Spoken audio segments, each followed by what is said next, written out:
Number 3, किसी बिंदु पर चुंबकीय क्षेत्र की तीव्रता, अभी अभी हमने देखा था निरक्षीय स्थिति में, अच्छी स्थिति में, और बेटा जी हमने ये देखा था कि कौन किसका कितना होता है।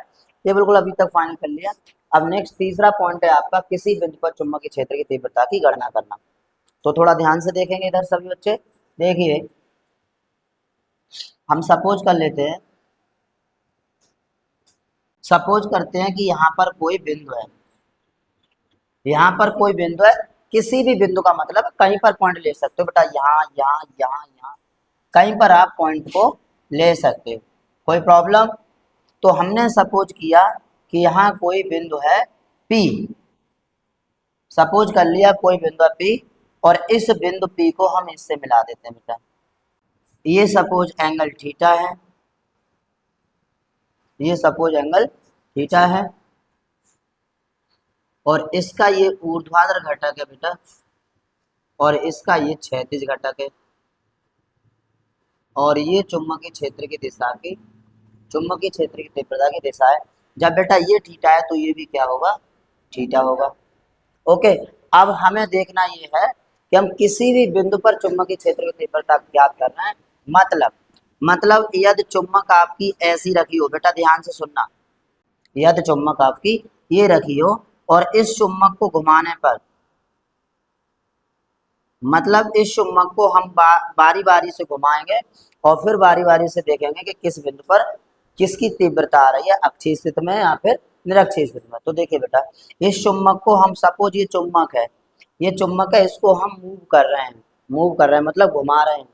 तो बेटा इसको हमने चुंबक को उठाया और ऐसे कुछ घुमाया, इस चुंबक को मैंने यूं घुमा दिया है बेटा, क्या कर दिया, यूं घुमा दिया। ये देखो चेक करो, यहाँ पर मैंने चुंबक ली पहले और चुंबक को मैंने कुछ ये घुमाया है। तो यहाँ पर आपको एक चीज दिख रही होगी कि ये इसका क्या हो जाता है, बताइए। ये चुंबक को कुछ इस तरह चित्र बन गया, यहाँ पर चेक करो, कुछ भी इस तरह बन गया, देखो यहाँ पर। तो ये कैसी स्थिति हो गई, निरक्षीय स्थिति। कैसी स्थिति हो गई भाई, निरक्षीय स्थिति। सही है। तो इस स्थिति में जो चुंबकीय क्षेत्र की तीव्रता फाइंड होगी वो होगी निरक्षीय स्थिति। सही है। अब हम चुंबक को लेते हैं और थोड़ा और घुमाते हैं, इसको हमने घुमाया और सीधा कर देंगे बेटा, बस ध्यान से समझते रहना बाबू। ऐसा कर दिया, फिर चुंबक को लिया, कुछ ऐसा कर दिया, मतलब बारी बारी से चुंबक हम ले रहे हैं और मूव कर रहे हैं, और फिर देख रहे हैं कि इसकी स्थिति क्या होगी, ये कौन सी स्थिति में होगी। समझ रहे हैं। ओके, तो अब यहाँ पर आप देख रहे हो तो इसकी क्या स्थिति हो गई, बताइए, अक्षीय स्थिति। कौन सी स्थिति हो गई, अक्षीय स्थिति। मतलब किसी भी पॉइंट पर आप इसे प्रदर्शित कर सकते हो। हमने यहाँ लिया है, यहाँ की जगह आप यहाँ ले सकते हो, यहाँ ले सकते हो, यहाँ ले सकते हो, बिंदु P कहीं पर भी आप मान सकते हो, क्योंकि लिखा भी है किसी भी बिंदु पर चुंबकीय क्षेत्र की तीव्रता। ओके, सही है। इस पॉइंट को ध्यान से समझना। तो मैं इसका यहाँ पर फाइनली एक चित्र बनाता हूँ जो क्लियर रहे, जो क्लियर रहे, तो थोड़ा ध्यान से समझना भाई। अभी अभी मैंने आपको चुंबक को घुमा घुमा के दिखाया, अब मैं इसका परफेक्ट और फाइनली चित्र बना के आपको यहाँ पर समझाता हूँ। ठीक है बेटा। तो सपोज पहला हमने चुंबक को, पहली बार हमने सपोज चुंबक को इधर को मूव किया था, तो इसकी ये स्थिति कैसी हो गई, निरक्षीय स्थिति। और दूसरी बार में हमने चुंबक को इधर मूव किया था, तो इसकी ये स्थिति कैसी हो गई बेटा, अक्षीय स्थिति हो गई। ऐसे बारी बारी से हम हर सिचुएशन में चुंबक को घुमा घुमा के देखेंगे, हर कंडीशन में। ठीक है। अब यहाँ पर ध्यान से सुनना भाई, सपोज ये पॉइंट चुंबक का क्या है बेटा, ओ है।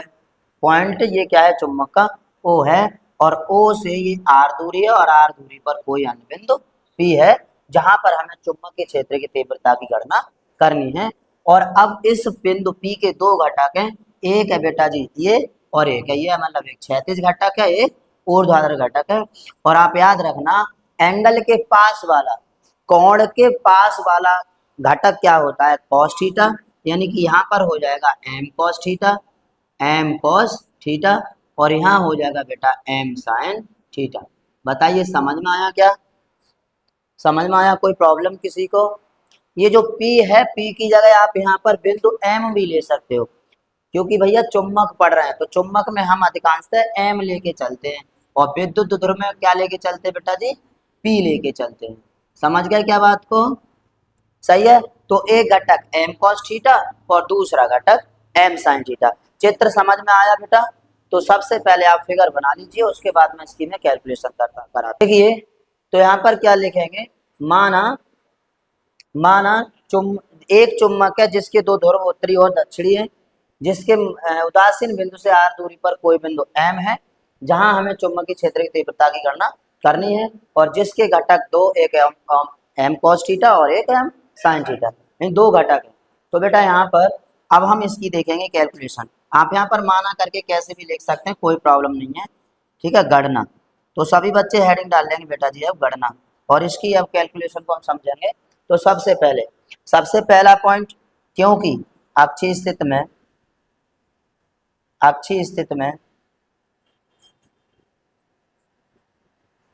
क्योंकि अक्षीय स्थिति में चुंबकीय क्षेत्र की तीव्रता V1 इक्वल टू क्या है बेटा, म्यू नॉट अपॉन 4 पाई। पहले ही हमारा अक्ष है तो अक्षीय स्थिति में निकाल लेते हैं, फिर निरक्षीय स्थिति में निकाल लेते हैं। तो अक्षीय स्थिति में V1 equal to mu not upon 4 pi into m। बेटा यहाँ पर देखेंगे अक्ष, ये क्या है, क्षैतिज घटक है, तो क्षैतिज घटक मतलब अक्षीय स्थिति वाला ये आ जाएगा यहाँ पर। तो ये m cos theta upon R Q. कोई प्रॉब्लम यहाँ तक? समझ गए? अक्षीय स्थिति में 2m, क्योंकि चुंबकीय क्षेत्र की तीव्रता 2m अपॉन आर क्यू होती है, और हमारा घटक कितना है, cos थीटा, तो हो जाएगा 2m cos theta upon R Q. इसे मान लो इक्वेशन नंबर फर्स्ट। इसी प्रकार अब हम दूसरा पॉइंट निकालेंगे निरक्षीय स्थिति में।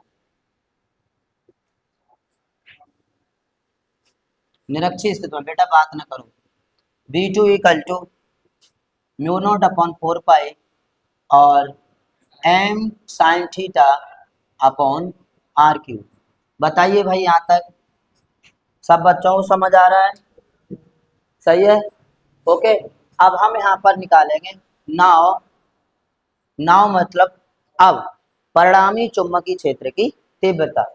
तो परिणामी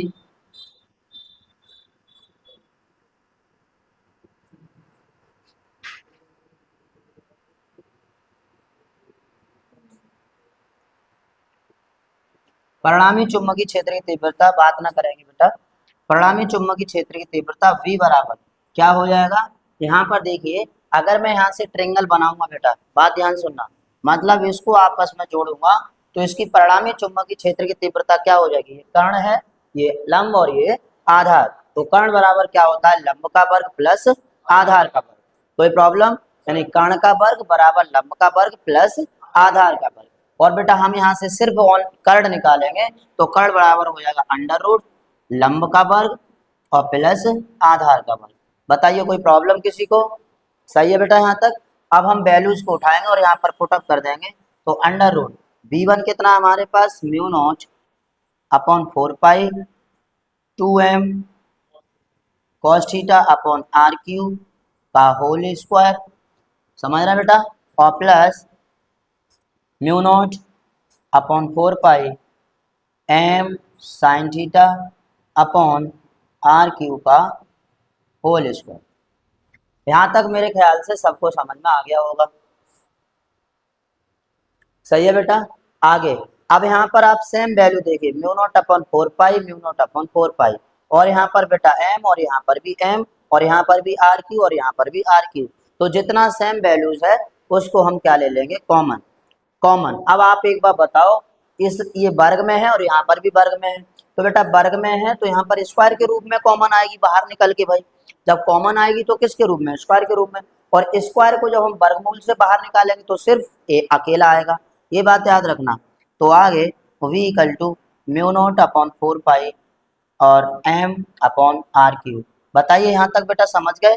ये हमने कॉमन ले लिया, अंडर रूट बचा हमारे पास कॉस, यहाँ पर देखिए 2 कॉस बचा, तो 2 कॉस का आप वर्ग करेंगे तो कितना हो जाएगा, 4 cos square theta, 4 cos square theta. बेटा m तो हमने बाहर ले लिया है ना, आर क्यू भी बाहर ले लिया है, म्यू नॉट अपॉन 4 पाई भी बाहर ले लिया है, हमारे पास तो सिर्फ 2 कॉस थीटा बचा है। तो 2 कॉस थीटा का हम जब वर्ग करेंगे तो 4 कॉस स्क्वायर थीटा आ जाएगा, और प्लस यहाँ पर रह जाएगा साइन स्क्वायर थीटा। बताइए कोई प्रॉब्लम यहाँ तक भाई? अब हम थोड़ी एक लाइन और इसमें बढ़ा देते हैं, तो v equal to mu not upon 4 pi और m अपॉन आर क्यू, और यहाँ पर under root 4 cos square theta और प्लस हम साइन स्क्वायर थीटा को चेंज करेंगे 1 माइनस कॉस स्क्वायर थीटा में, 1 माइनस कॉस स्क्वायर थीटा में। ये भाई साइन स्क्वायर थीटा बराबर होता है 1 माइनस कॉस स्क्वायर थीटा, आपने पढ़ा है, ठीक है। तो 4 कॉस स्क्वायर थीटा में से कॉस स्क्वायर थीटा एक जाएगा तो कितना बचेगा, 3 कॉस स्क्वायर थीटा। तो v equal to mu not upon 4 pi और m upon R Q under root 3 cos square theta plus 1। ये बेटा आपका किसी भी बिंदु पर चुंबकीय क्षेत्र की तीव्रता का फॉर्मूला है। कोई प्रॉब्लम यहाँ तक? ओके, सब बच्चों को समझ में आ गया?